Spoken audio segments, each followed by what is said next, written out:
అండి ఏమి ఈరోజు రాఖీ పండగ కదండి, మా అన్నయ్య వాళ్ళకి నేను రాఖీ కట్టేస్తానే. డబ్బులేమన్నా కావాలా? థ్యాంక్స్ అండి. మీ అన్నయ్య మీద ప్రేమతో నువ్వు అక్కడి నుండి పోకు, మా చెల్లెస్తా. అన్నయ్య నేను వచ్చేసా. బంగారు తల్లి ఎన్నాళ్ళు ఆయరా? వదినెక్కడా? వదినా వచ్చావా తల్లి? పెళ్ళప్పుడు ఇచ్చిన కట్నం సరిపోలేదా? ఇప్పుడున్నదంతా ఊడ్చుకపోవడానికి వచ్చావా? త్వరగా మీ అన్నయ్యకి రాఖీ కట్టేసెల్లు. మా అన్నయ్య దగ్గరికి నేను వెళ్ళాలి, అర్థమైందా? అదేంటి వదిన అలా అనేసావు? సంవత్సరానికి ఒకసారి రాఖీ పండక్కి నా అన్నయ్యకి ప్రేమతో రాఖీ కడదామని వచ్చాను. మీ ఆస్తులు అంతస్తులతో నాకు అక్కర్లేదు. మీరెక్కడున్నా సంతోషంగా ఉంటే చాలు. వెళ్ళొస్తాను వదిన.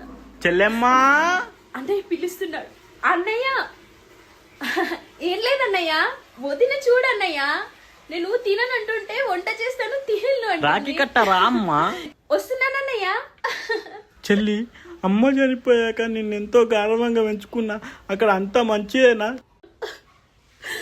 పుట్టి పెరిగిన ఇంట్లో ఈరోజు మనసారా అన్నం తినడానికి కూడా లేదే. పెళ్లి చేసుకుని అత్తారింటికి వెళ్ళిపోయాక అక్కడేమో అలా, పుట్టింటికి వస్తే ఇక్కడేమో ఇలా. నా బాధ నేనెవరికి చెప్పుకోలేక నాలో నేనే దాచుకుంటూ ఇలా నాలాంటి ఎందరో ఆడవాళ్ళు నరక యాతన అనుభవిస్తున్నారు. ఆస్తులు అంతస్తులు ఎవరికి కావాలి? కొండంత ప్రేమ, బుక్కెడంత పువ్వు ఉంటే చాలు బంధాలు స్ట్రాంగ్ గా ఉండడానికి. మా ఆయనకి ఏం చెప్పాలి? 4 రోజులు ఉండిరాని పుట్టింట్లో అని చెప్పాడు.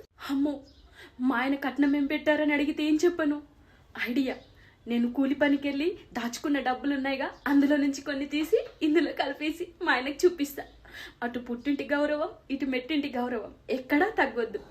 లక్ష్మి, అమ్మో, ఆయన వచ్చాడు. వస్తున్నానండి. అప్పుడు వచ్చేసావు ఏమిటి? మీరే చాలా మిస్ అయ్యారు. మా వదినైతే అసలు గారెలు తినే వరకు వదలనే లేదు. మా అన్న ఎంత ప్రేమగా చూసుకున్నాడో. మా వదినైతే అసలు బూరెలు తినే వరకు వదలలేదు. ఇంకా 4 రోజులు ఉండమన్నారు, నేనే వచ్చేసా. కట్నమా చించనా? మా అన్నయ్య అంటే ఏమనుకున్నావు?